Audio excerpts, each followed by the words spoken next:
Hey, what's up, guys? Today we're going to cover the AMA that happened very recently. Not the AMA that we covered in the podcast that's going to be uploaded tomorrow, but the one that they had yesterday for about like an hour. It was very short. There were a lot of unanswered questions, but they did give us some pretty juicy tidbits that I think people would really appreciate. This one right here, we're going to start out with something very basic.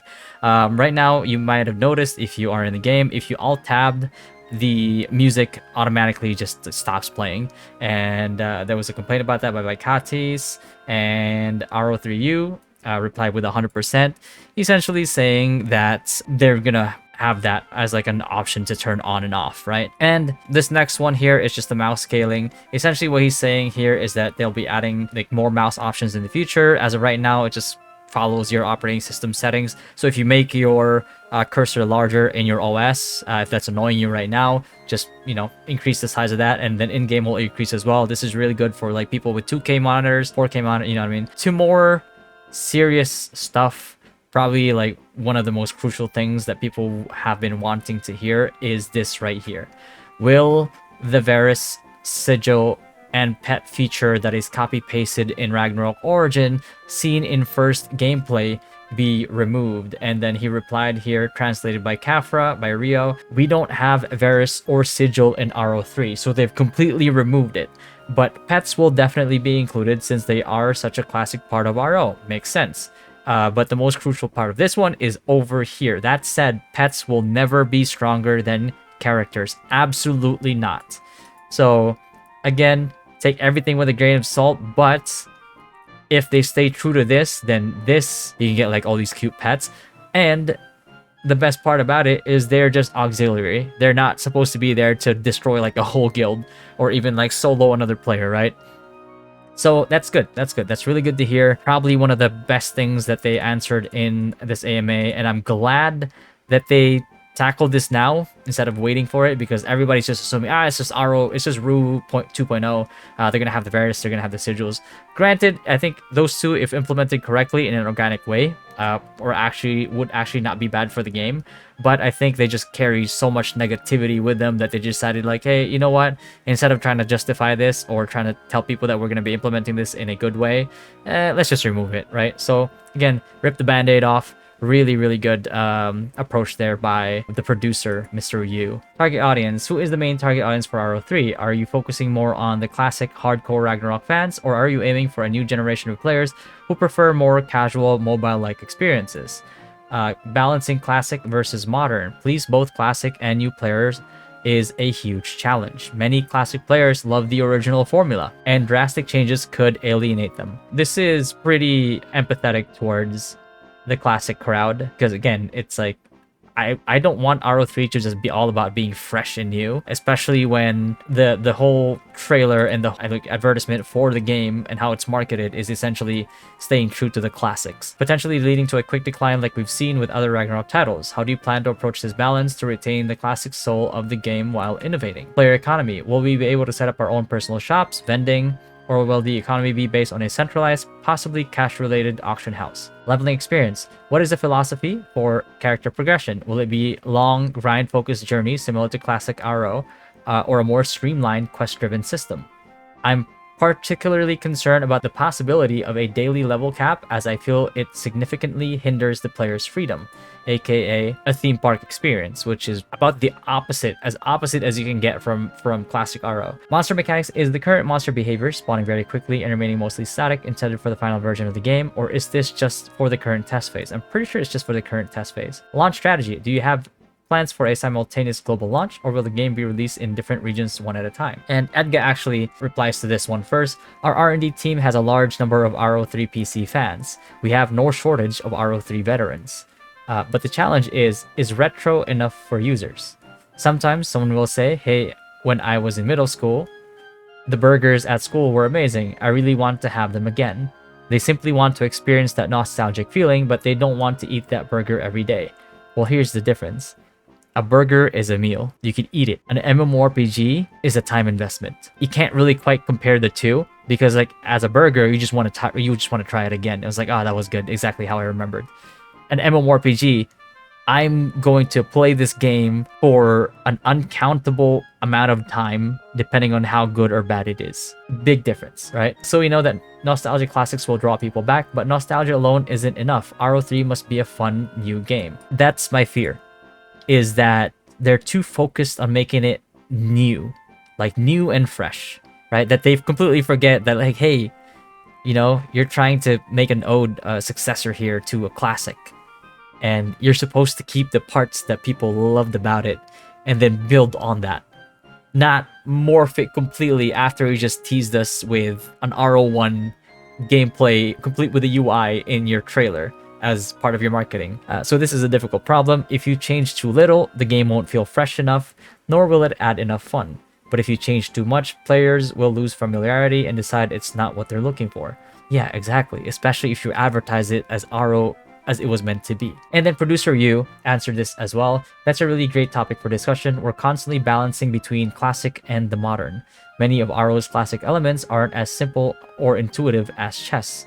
Whether it's the win-loss mechanic or how the king, queen, rook, bishop, knight, and pawn move, what we love about RO is that aha moment after spending some time learning and exploring. Oh, I get it now. This game is really fun. But sadly, most players leave the game during that learning process. This is something we struggle with. If you were in charge, what new ideas would you bring? Would you want RO3 to attract completely new players, not just veterans who've played RO before? I think that you attract the people you marketed it to, which is the RO veterans, because they know what made the game great. And then you build upon that. You don't have to completely morph the core of the game. You can adapt the core of the game that made it fun, that made it what it is, and then improve upon it the things that you couldn't do in the previous engine. When it comes to like catch-up mechanics that you're so worried about, valid, it's completely valid point. Build upon that as well. You have the Eden group system in RO1, compound upon, like, build on that and like improve that even further, and then make it into something that is actually true to what it was advertised as, right? Like it is supposed to be a successor to RO1, a true successor to RO1, and that's why like the marketing, that's why the music, that's why the sprites are so similar to RO1, because that's what is marketed as, whether you like it or not. And at the bottom here, he just says, I agree with you. We agree on most things. We should all agree making a game complex isn't difficult. Just keep adding content. But a good game needs to be simple, fun, and accessible, which is a real challenge for developers. Let's build RO3 together, a game that's truly ours. Well, here's the thing. It's like, do you want to make a game that's just like really, really simple, that it's so dumbed down to the point that it's so easy to understand? Which is, you know, if that's what you want, that's not a bad thing necessarily. But if you're gonna tell me that like, oh, I get it now, this game is really fun, and you want that aha moment, right? Like when people used to discover that, like, yeah, if you put luck on an acolyte, he's just gonna crit a lot, but he's not actually gonna have increased drop rate. Like those aha moments that people have to discover. But if you simplify the game too much, you handhold too much, aka a theme park experience, then, you know, you kind of have to decide, right? Like, I feel like right now, in terms of development, the devs are kind of struggling a little bit with what they want the game to be. It's like they're trying to please like multiple groups of people at the same time, and they're trying so hard, which again, it's a hard task, shall I say impossible task, to keep everybody happy. And they really are trying, and you can really appreciate the effort that they're putting in. The problem is that you're never going to be able to make everybody happy. So you have to kind of like make a decision like, hey, who are you catering to? And then have that identity, decide that this is the game's direction and the game's identity, and then work on that, right? And you'll get your audience. If you're building it for the ROPC like veterans, you're going to have that audience, and you're going to have the people that finally see an RO game that's not mobile slop, that's not egregiously pay to win, and they'll play it anyway, even if they've never played RO before, right? Because I've had people who got into the Pioneer test, and they've tried out the Guild League, and they were like, wow, the combat's really simple, but that was really fun. And you're telling me that they have this thing called War of Imperium that's actually going to be even more intense than this? That's crazy. I want to play this game now. And these are people who have never experienced RO before. But because the underlying systems are good, right? The game modes are good and inherently fun. Well, there you go. It's like you're going to have that audience, but you just really have to decide like, who are you going to be catering to, right? And I'm pretty sure whether you cater to one side or the other, you're gonna have that audience, right? You're gonna have a player base. You're gonna have a dedicated player base. And this one right here is just please allow other actions during the auction. I can't view options and performance of existing equipment during the auction. Additionally, it is impossible to check skills in the skill window. Please make this viewable. It's basic, so you have to make it possible, right? Which is, very demanding way of saying it, but gets the point across. And he basically responds here that it's definitely not convenient enough.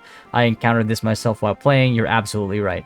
Making the window interface convenient enough was our original intention. Report summary: when I'm killed by someone or a group, receive damage from Warlock 150k. Yeah, that's actually really good. Seeing where the damage is coming from and seeing like, hey, maybe I do need some more magic damage. Maybe I do need some more physical damage. I was like, wait, I got hit by like 80k with neutral damage. Okay, maybe that's the meta right now. I should build against neutral damage. He's expressing that, like, trying to cater to mobile design has caused some compromises in game experience. Basically, he feels like probably like limited. It feels like it could have more potential. Chat system is dog. Essentially complaining about the mobile, like the mobile-ish UI, and saying that this is really all the content that's being offered right now. Edgar just says, "Don't worry, my friend. We are just bringing out one dish from the banquet for you to try." But yeah, again, we shouldn't be complaining that an alpha has limited testing when from the get-go they did tell us that, yeah, we're going to be testing these things, 1, 2, and 3, the bosses, the dungeons, the guild league. We shouldn't expect a fully fledged game to be tested, even though there probably is a build for it already on an alpha test, right? I think that's fair. Guild mercenary system. I like this idea very much. It solves the problem of casual players also wanting to participate in GVG and WoW. I like RMC's idea of a guild mercenary system. Yeah, I think RMC implemented it pretty horribly, but if you improve on it, I think that's actually a pretty good suggestion. That way, like, if you are lacking players, for example, and you need to fill like 5, 6 slots, you can be like, hey, anybody want to merc for us? And you can have mercs apply to your guild and have them participate in like one. They could be like a payout at the end. If you win, they get like X amount of zenny or crystals or whatever, and then if you lose, then they still get like 10% of what was owed. They did say that they were going to remove the card upgrade system. I don't think they should, because like that gets rid of a potential economy for the useless cards. But if it makes their life easier, then sure, why not, right? Customizable additional hotkeys make it not only limited to skills, could have like certain armor, like elemental swaps, all that. Alright, thank you for suggestion and for providing such a detailed illustration. Switching between different equipment and cards with different attributes opens up a lot of gameplay. This technique looks pretty cool, but I have to be honest, this defeats the purpose of making the game easier to learn and better navigating the gap between users. We'll discuss your idea, but I'm not sure if it will be implemented yet. See, this is the part where it's like, okay, whatever happened to skill expression in a game? Like, I get it, you wanna kind of like dumb down the game a little bit, you wanna make it easier for people to get into the game, but there's such a thing as easy to learn, hard to master. So somebody can get into it right away because it's easy to learn, aka you have systems built in that will help people understand things easier, and then once they want to take it a step further, which is like the more the advanced stuff, then they can circumnavigate that by themselves or with their guild or with more experienced players, right? Or like YouTube guys or whatever. Yeah, I don't like the principle of limiting skill expression because you're afraid that the bad players that don't want to delve deeper into the game and what the game has to offer are not going to be able to do it. A statement that they did before was they said we want to keep the combat power gap as minimal as possible, so that all the new players, all the old players, they all are around the same combat power or power. It's gonna be up to skill. Yeah, but where's the skill if you're completely removing skill expression from the game? Then where does the skill come from? It's just all macro play at that point, right? This is what I said earlier, where I'm saying like they are trying to make everybody happy, and it's never gonna work. You're never gonna keep everybody happy. If the solution that you find in this one is to dumb down your game, then I don't think that's a healthy approach, because you're afraid that people are gonna be too dumb to learn when to switch armors. Granted, if you do allow switching armors, that means you have to extend the skills as well. Because you can't just, if you can't just be forced into like, oh, by the way, I put fire. I put like certain elements on, and like if their armor slots here counter all your elements that you have on your skill bar and you can't change it like in the current game, then you're screwed. Okay, and this one right here is just basically random spawns for monsters instead of like set spawns. The joy of mobbing, all that, like very classic RO1. I love it. I respect it. And Edgar says it has been confirmed that ROPC spawning will be enabled. This will likely be implemented in the CBT version. So okay, I mean, it's pretty huge, pretty huge. This was a pretty big complaint that people had. And this one right here, it's just something with the player models, the floatiness of it all, like the shadow, like even like unattached to the model as well. It looks like it's just a circle on the ground that follows you, which is a very, very valid point. They also did like kind of a suggestion here, like changing up the color scheme a little bit. Reply here by Moon, which Moon I believe is a creative director, right? Art director, yep. And he's saying, thank you for your suggestion. We're already exploring solutions for the shadows under characters. Okay, so they're working on it. We want the characters to truly feel like they're living in the game world. The art will help bring that to life. We have a full plan to upgrade the character visuals, though I wish I could show it now, or we could show it now. It's not ready for public reveal yet. Rest assured, it's actively in the works, so stay tuned. And that's it for today. We covered just about like all the crucial ones and the ones that like I feel like would matter a lot and people would love to hear. So yeah, hopefully they do a longer AMA next time, because that was like just about an hour that they did. It did leave a lot of serious inquiries and like questions unanswered. If it does happen, I'll keep you guys up to date. And if you want to hear more, if you want to be up to date with those things, then yeah, like and subscribe, hit the notification bell, and I'll see you guys in the next video. Peace. I'm the vibe, and as I stay the night, every night I can keep all your secrets in my pocket locket, and then I keep it held down when I lock and drop it.